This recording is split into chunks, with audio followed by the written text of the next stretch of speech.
Estimados colegas del 17º Congreso Internacional de Educación e Innovación de Chile, me complace compartir con vosotros el simposio número 24 titulado Construyendo experiencias educativas, socioafectividad, convivencia y educomunicación.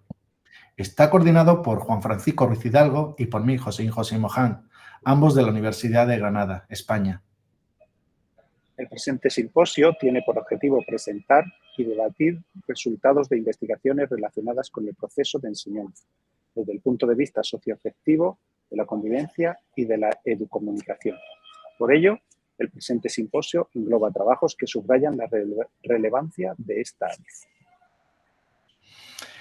Las ponencias que componen el presente simposio son 5. La primera tiene por título Superación del modelo mediador de convivencia mediante el modelo dialógico, cuyos autores son Manuel García Alonso, de la UNED, y Adrián Segura Robles, de la Universidad de Granada, España. Un saludo, soy Manuel García Alonso, de la Universidad Nacional de Educación a Distancia, y junto a mi compañero Adrián Segura Robles presentamos la comunicación Superación del modelo mediador de convivencia mediante el modelo dialógico. El tema que tratamos siempre está presente en los medios de comunicación desde hace más de 20 años y está relacionado con situaciones de conflicto entre iguales, agresiones y violencia. Las escuelas suelen asumir diferentes modelos de intervención para mejorar la convivencia y hacer frente a la violencia, como son el modelo disciplinar, el modelo mediador y el modelo dialógico. El modelo disciplinar se basa en la autoridad del profesorado, que trata de aplicar normas preestablecidas, así como sanciones que se van endureciendo en caso de incumplimiento de las normas.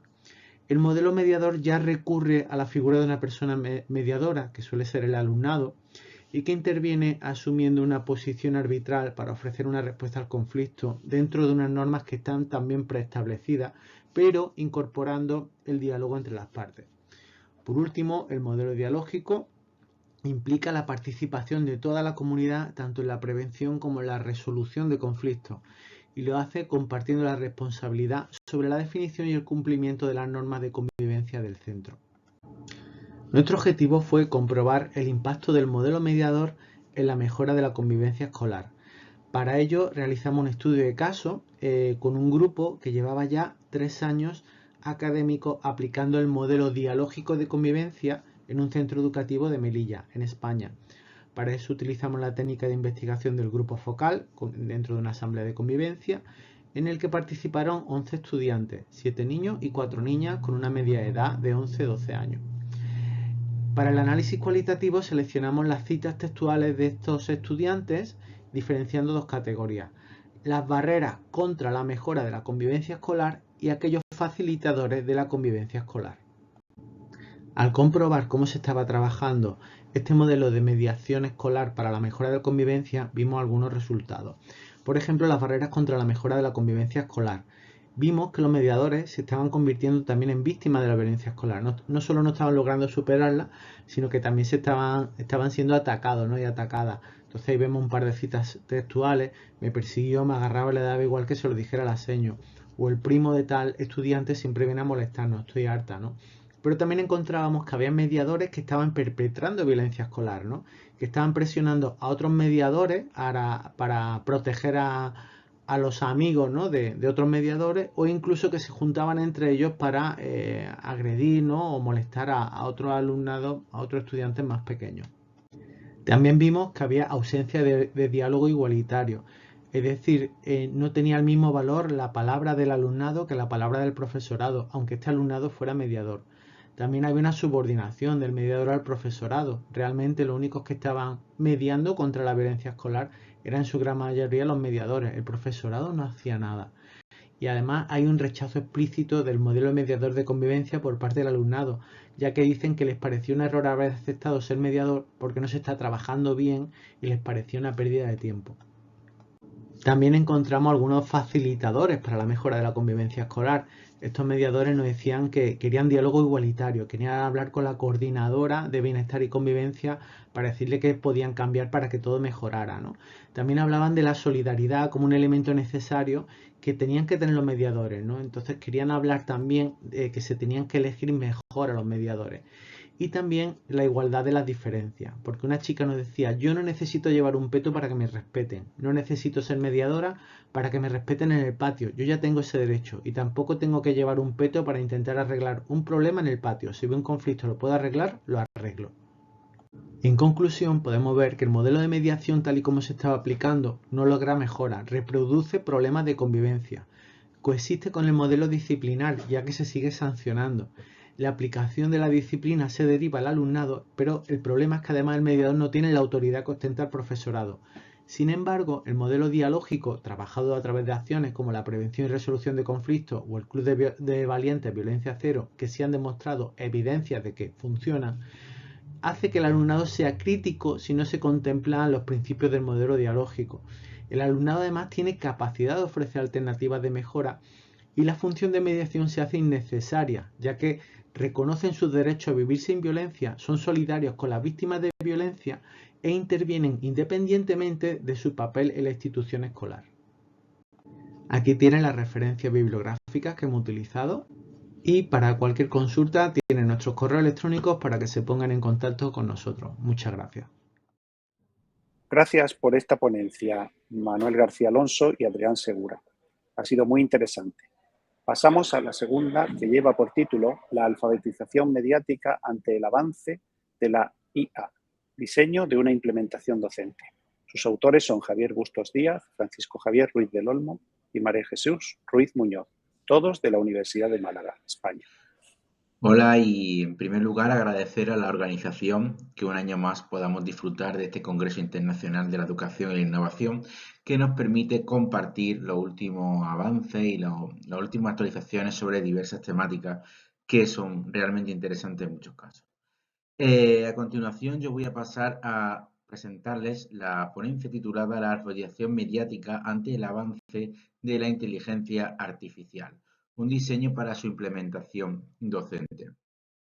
Bueno, en este caso, la introducción se centra sobre todo en analizar tres elementos de gran calado.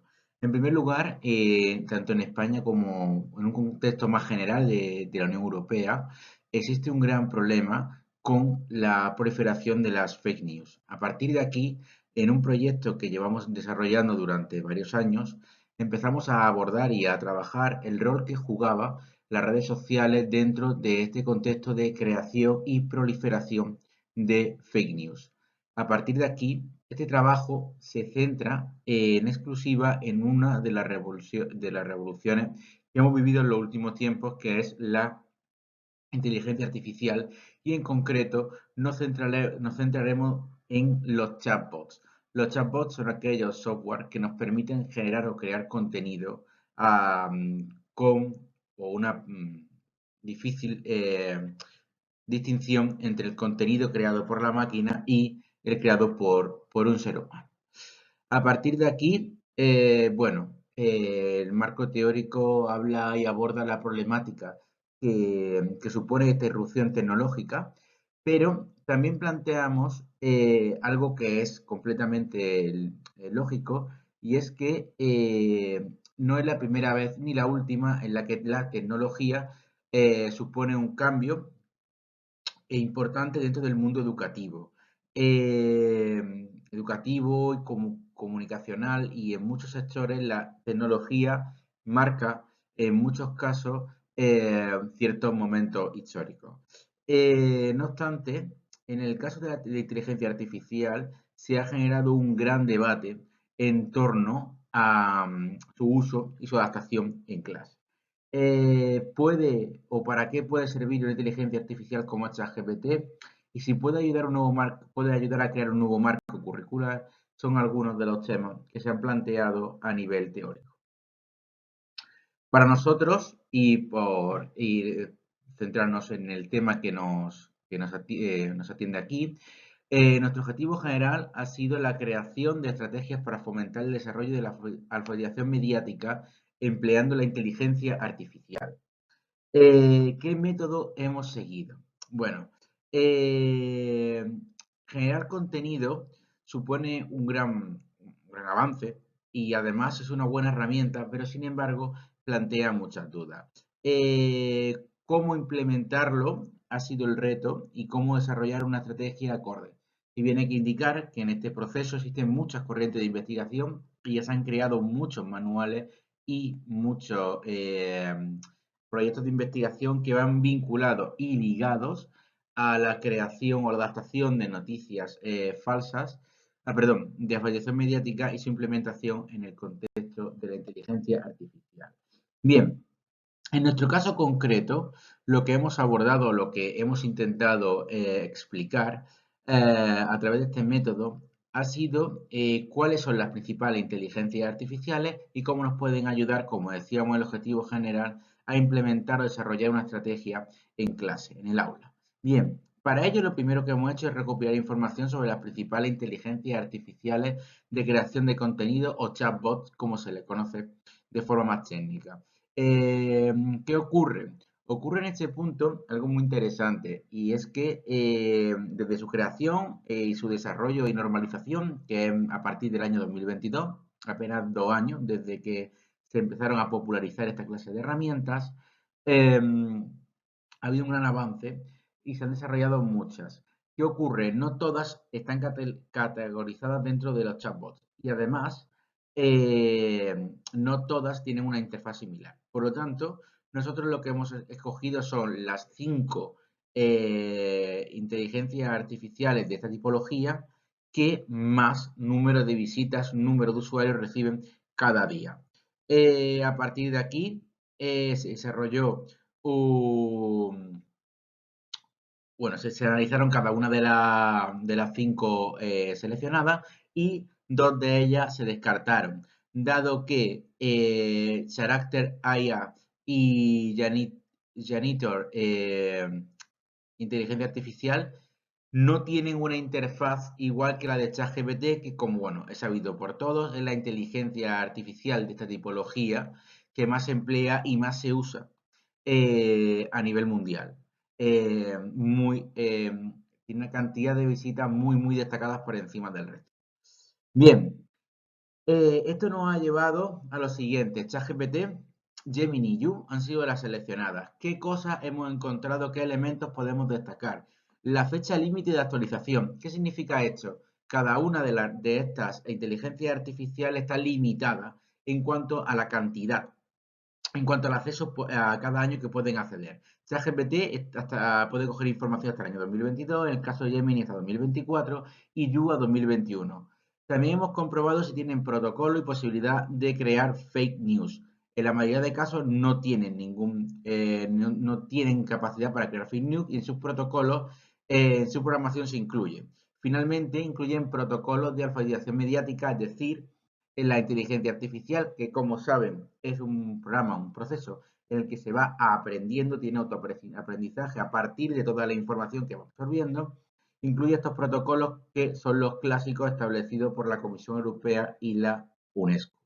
A partir de aquí, resumiendo y sintetizando mucho los resultados, la inteligencia artificial puede generar información basada en fuentes verificadas y contrastadas, según lo que se ha podido comprobar. Si bien es cierto que nunca podemos coger la información de una inteligencia artificial sin verificarla y contrastarla nosotros mismos.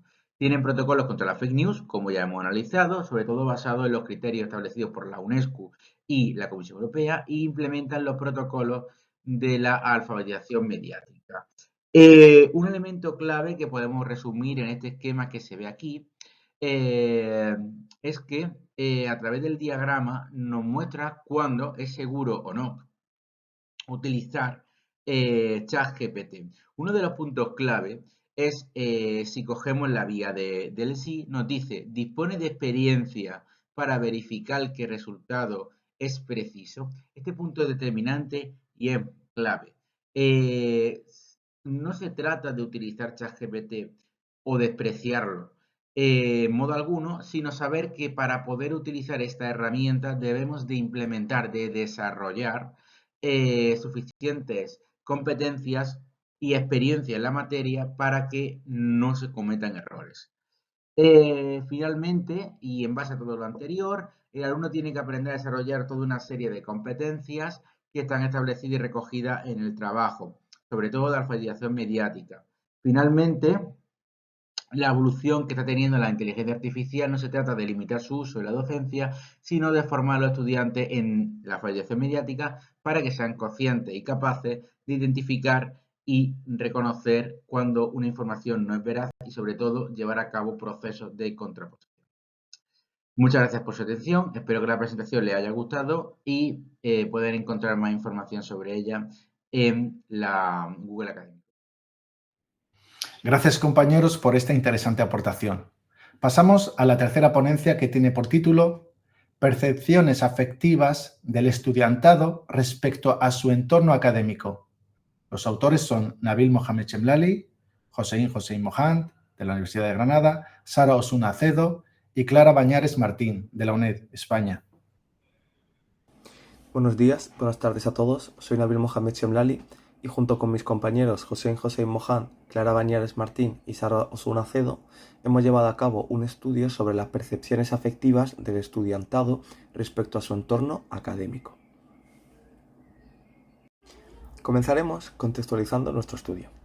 Es fundamental comprender que el ambiente en el aula tiene un impacto significativo en el proceso de enseñanza-aprendizaje.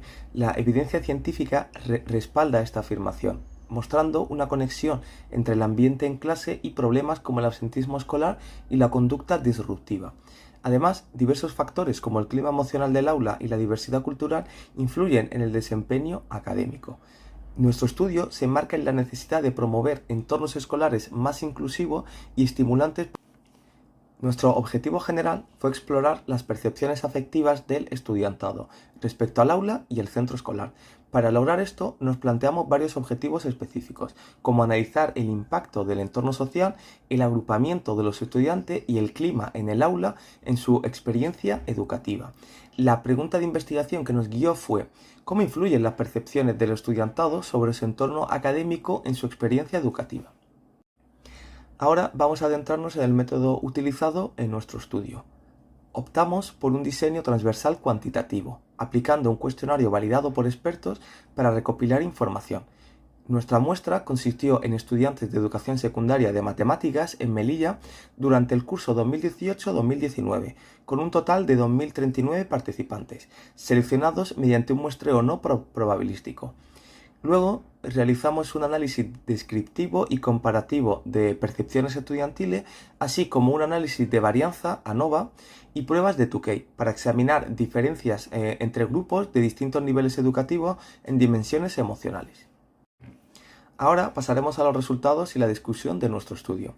En primer lugar, observamos una variabilidad significativa en las calificaciones de los estudiantes sobre aspectos como el compañerismo en clase y el clima emocional del aula. Mayormente estas calificaciones fueron positivas, lo que indica una sensibilidad hacia el ambiente educativo y un respaldo a estrategias lúdicas de enseñanza. Además, encontramos diferencias notables entre los distintos niveles educativos, especialmente entre los cursos de educación secundaria obligatoria, ESO, y bachillerato, sugiriendo la necesidad de adaptar intervenciones para promover inclusividad en cada etapa educativa. Continuando con nuestro resultado, el análisis de ANOVA y la prueba de Tukey confirmaron diferencias significativas entre grupos de diferentes niveles educativos en relación con las dimensiones emocionales del ambiente escolar. Esto respalda la importancia de considerar las percepciones del estudiantado al diseñar intervenciones para mejorar el rendimiento y la experiencia educativa. También subraya la necesidad de promover entornos escolares más inclusivos, seguros y estimulantes para todos los estudiantes, de acuerdo con las directrices de la LOMLOE. Al analizar los datos más detalladamente, encontramos que las diferencias en las percepciones emocionales del entorno académico entre los distintos niveles educativos podrían atribuirse a varios factores. Por ejemplo, los estudiantes de bachillerato, al estar más cerca de la transición a la educación superior o al mercado laboral, pueden experimentar mayores niveles de estrés y presión académica, lo que influye en su percepción del ambiente escolar. Por otro lado, los estudiantes de educación secundaria obligatoria pueden estar más centrados en la interacción social y el apoyo emocional debido a su etapa de desarrollo. Estos hallazgos resaltan la importancia de considerar el contexto y las necesidades específicas de cada grupo de estudiantes al diseñar intervenciones para mejorar su experiencia educativa y promover su bienestar general. Finalmente, para concluir nuestros hallazgos, destacan la importancia de considerar el ambiente escolar y las percepciones del estudiantado en el diseño de políticas y prácticas educativas.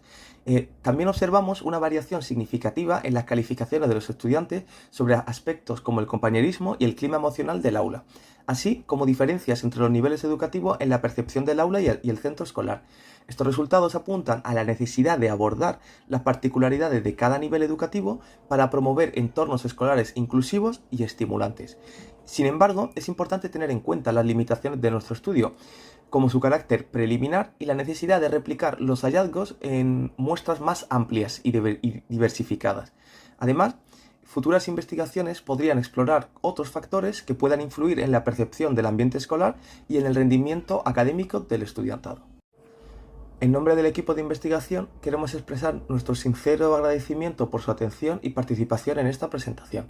Si tiene alguna pregunta o comentario, estaremos encantados de responderla. Gracias nuevamente y que tengan un excelente día. Agradecemos a los compañeros por esta gran aportación. Pasamos a la cuarta ponencia, que tiene por título Percepciones afectivas del estudiantado respecto al profesorado de matemáticas, cuyos autores son Hossein Mohand, de la Universidad de Granada, Hassan Hossein Mohand, de la UNED, Juan Francisco Ruiz Hidalgo, de la Universidad de Granada, y Rami Taheri, de la Universidad Libre de Bruselas. La presente ponencia lleva por título Percepciones afectivas del estudiantado respecto al profesorado de matemáticas. Los autores son Hossein Mohand, Hassan Hossein Mohand, Juan Francisco Ruiz Hidalgo y Rami Taheri. La relación docente-alumno influye en el proceso de enseñanza-aprendizaje y el rendimiento académico. Otros estudios sugieren que las percepciones estudiantiles sobre el profesorado de matemáticas afectan las decisiones educativas a largo plazo. También que existe un impacto variable en la relación profesorado-alumno y destaca la complejidad del contexto educativo. Otros estudios sostienen que la relación a lo largo del tiempo puede generar efectos adicionales en el éxito académico y emocional del alumnado. Además, el profesorado tiene un papel clave en la creación de un ambiente inclusivo y respetuoso que reconozca la diversidad del alumnado. Otros estudios señalan que la comunicación efectiva entre docente y alumnado es fundamental para adaptar la enseñanza a las necesidades individuales y que la comprensión de la relación profesorado-alumno es esencial para mejorar las prácticas educativas y promover un ambiente de aprendizaje enriquecedor. El objetivo general del presente estudio es explorar la influencia de la percepción afectiva de los estudiantes hacia el profesorado de matemáticas durante el proceso educativo. El objetivo específico es analizar la relación entre profesorado y alumnado de matemáticas. La pregunta de investigación asociada es cómo influye la percepción de los estudiantes sobre su profesorado de matemáticas en su rendimiento académico. El diseño del presente estudio es de corte cuantitativo transversal. Para ello, se ha realizado un estudio no probabilístico hacia el alumnado de secundario de matemáticas de Melilla. Se han alcanzado una muestra de 2.039 participantes, de los cuales el 53% son mujeres. El instrumento aplicado fue previamente validado por expertos y, antes de realizar la pasación del cuestionario, se obtuvo el consentimiento de la Dirección Provincial de Educación de Melilla y los tutores legales de los menores. El cuestionario fue administrado por Google Forms en horario escolar y se solicitó el consentimiento del alumnado previa información del estudio. Para el análisis, se muestra un análisis descriptivo y comparativo de las percepciones estudiantiles mediante análisis ANOVA y pruebas de Tukey para obtener diferencias entre los grupos de los diferentes niveles educativos y respecto a las dimensiones emocionales analizadas. Los resultados iniciales muestran que la mayoría de los estudiantes tiene una predisposición favorable hacia las matemáticas, con una proporción considerable hacia el gusto por la materia y una dependencia significativa de su aprecio hacia las matemáticas en función del profesorado. La percepción sobre si el profesor crea un clima adecuado para el aprendizaje y se interesa y se preocupa por el alumnado también es mayoritariamente positiva, con una gran parte del estudiantado que afirma que el profesorado muestra un nivel considerable de preocupación e interés en el aula. Se observan variaciones significativas en las puntuaciones entre los diferentes niveles académicos de secundaria y bachillerato, tanto en términos de medias como de dispersión de las puntuaciones. A medida que los estudiantes avanzan en su educación, pueden experimentar una mayor diversidad en sus percepciones y actitudes hacia las matemáticas y hacia su profesorado, lo que podría influir en el rendimiento académico. Otros resultados muestran, respecto al análisis de ANOVA, que existen diferencias significativas entre los diferentes grupos y niveles educativos. La prueba de Turkey confirma que las diferencias significativas entre la mayoría de los niveles académicos es importante, lo que sugiere que las percepciones de los estudiantes podría variar significativamente según su nivel educativo. Estos hallazgos refuerzan la importancia de la relación entre estudiante y profesorado de matemáticas en cuanto al rendimiento académico y el desarrollo integral del alumnado. Se destaca la necesidad de diseñar estrategias pedagógicas adaptadas a las necesidades específicas de cada grupo, promoviendo un ambiente de aprendizaje enriquecedor y estimulante, lo cual está en línea con la actual Ley Orgánica de Educación, la LOMLOE. Las principales conclusiones son que existe una influencia importante entre las percepciones estudiantiles y el desempeño académico. Hay una proporción significativa de alumnado que tiene una predisposición favorable hacia las matemáticas. Las variaciones significativas entre cursos en cuanto a sus percepciones y actitudes hacia la matemática y profesorado. Y además, existen diferencias significativas entre los diferentes niveles educativos. Las limitaciones que se caben señalar, las más relevantes, son que se trata los datos son autorreportados, por lo tanto existe riesgo de sesgo, y que no se exploraron otros factores como el entorno familiar o socioeconómico.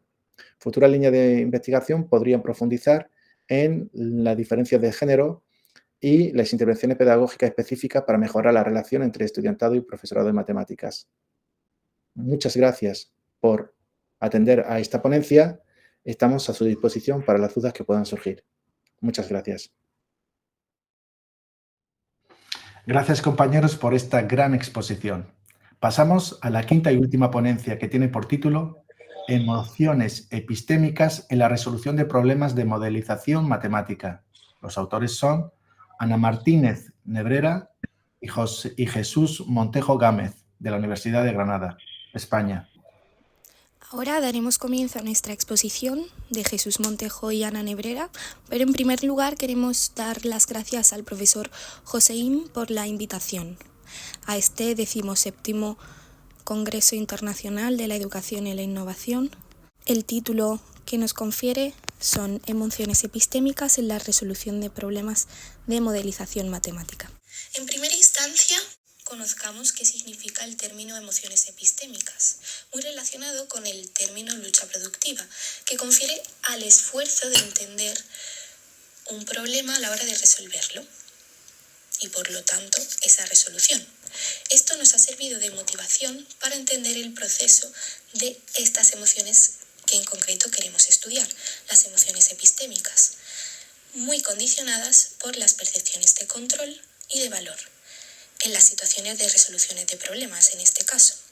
Control se puede entender como la habilidad de influir en los sucesos mientras se resuelve un problema, y valor discernimos entre valor intrínseco y valor extrínseco. Intrínseco es básicamente la satisfacción que se obtiene directamente a la resolución de problema, a la hora de resolver el problema, y extrínseco al reconocimiento logrado por el otro. En este estudio se entenderán las emociones epistémicas como aquellas emociones que interactúan con el conocimiento y el saber. Continuaremos la línea de investigación de Gómez Chacón, estudiando emociones de perplejidad, confusión, incertidumbre, frustración, aburrimiento y confianza. En segunda instancia, entendamos el concepto de modelización, que lo consideramos como una actividad matemática donde confluye la resolución de problemas y la gestión de emociones. Para que se considere modelización, debe haber una tarea sencilla, en un contexto real, realizando una pregunta abierta. Estos ítems los acompañamos de los principios de diseño de Galbraith, que los hemos querido resumir en 5 palabras o 5 ideas. El principio número 1 tiene que ver con el vínculo genuino que se debe de forjar con la pregunta del problema. La segunda tiene que ver con las subpreguntas y el contexto que se debe de generar alrededor de ese problema. El tercer principio tiene que ver con la metacognición y la lluvia de ideas que se debe de generar en el contexto y el trabajo en equipo para resolver el problema. El cuarto tiene que ver con la comunicación y la interpretación que se hace en el grupo para resolver el problema y se da una solución. Y finalmente, la evaluación.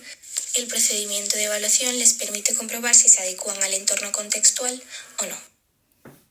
El presente estudio tiene como objetivo principal investigar si el curso académico influye en la madurez expresada por el alumnado de educación obligatoria al resolver un problema de modelización matemática. Para lograrlo se han establecido 3 objetivos específicos. El primero, conocer las emociones experimentadas por los estudiantes de quinto de primaria y de primero de secundaria antes y después de resolver un problema de modelización. En segundo lugar, caracterizar los problemas matemáticos producidos por los estudiantes de quinto y de primero de secundaria para el problema propuesto. Y en tercero, comparar la influencia del curso académico en las emociones experimentadas por los estudiantes durante la resolución del problema de modelización y en los modelos matemáticos producidos. En cuanto a la metodología del estudio, se seleccionó una muestra de 23 estudiantes, 12 de quinto de primaria y 11 de primero de secundaria, y se diseñó un instrumento dedicado a medir las emociones epistémicas y la percepción de la influencia de las emociones sobre el desempeño matemático. Para estos estudiantes se adaptó de un trabajo de Inés Gómez Chacón. Para ello, además, se acompaña este instrumento de una tarea de modelización matemática. Concretamente se preguntó cuántos churros se vendieron en la fiesta de Navidad del colegio. Cada uno de los grupos trabajaron en equipos de trabajo durante 45 minutos y resolvieron la tarea de manera escrita, de manera que hicieron antes de la sesión y después los cuestionarios de emociones. Al final se tuvieron 46 registros escritos con los cuestionarios y 8 con las producciones, ya que los estudiantes trabajaron en equipo. Finalmente, los datos se analizaron las diferencias significativas entre las situaciones pre-test y post-test y se analizaron los modelos de manera comparativa para dar respuesta a las preguntas a los objetivos de investigación. En cuanto a los resultados obtenidos, respecto al objetivo 1 de la descripción de las emociones epistémicas, se vio que los estudiantes de quinto redujeron su percepción sobre la necesidad de hacer cálculos para resolver problemas, y también destacó el aumento de la confianza de los estudiantes de primero de bachillerato. En cuanto al objetivo 2, la descripción de los modelos, se vio que todos más o menos seguían el mismo esquema de multiplicar el número de niños que fueron por el número de acompañantes por niño por la cantidad de churros que tenía cada vaso, y se vio sobre todo que la diferencia principal es que los estudiantes de primaria introdujeron factores correctores como el número de personas extra o cantidad de churros para ajustar la diferencia para ajustar las posibles errores cometidos por los cálculos, y mientras que los de secundaria fueron más formales y apostaron más por soluciones basadas en razonamiento. Finalmente, la comparación entre los dos cursos se vio que la intervención realizada tuvo un impacto más fuerte sobre las emociones de los alumnos de secundaria que de primaria, y en cuanto a los modelos se vio mayor abstracción en los estudiantes de secundaria, mientras que los de primaria dieron soluciones más centradas en el contexto, como menos basadas en lo que esperaba el profesor. También le dieron más importancia a los algoritmos. Finalmente, como conclusiones del estudio y en respuesta a la pregunta de investigación, debemos señalar que efectivamente el curso académico influye en la madurez de los estudiantes, y la madurez se ha visto en este caso por el mayor formalismo y capacidad de argumentación y de abstracción matemática por parte de los estudiantes de secundaria. Y respecto a las emociones, quizá el éxito de estos estudiantes en la tarea ha llevado a una mejora de las emociones, un mejor manejo de las emociones. Este estudio presenta algunas debilidades que se deben señalar. En principio, la dependencia de factores personales. Es posible que la mayor experiencia de los alumnos de secundaria se hayan debido a la relación entre ellos, a los grupos o al profesorado. El factor de los grupos también es importante porque cuando se trabaja con emociones, ha podido depender la propia experiencia en las emociones, y eso debe estudiarse con más profundidad cómo es esa dependencia. Y finalmente también debe señalarse que los resultados, la variación de las emociones observadas se le atribuyó a una única sesión, y habría que estudiar cómo es la persistencia de estas emociones o si sería necesario trabajar específicamente las emociones de manera continuada. Bueno, y aquí termina el trabajo. Muchísimas gracias por su atención. Después de estas interesantes exposiciones por parte de nuestros compañeros, estamos a vuestra disposición para cualquier consulta.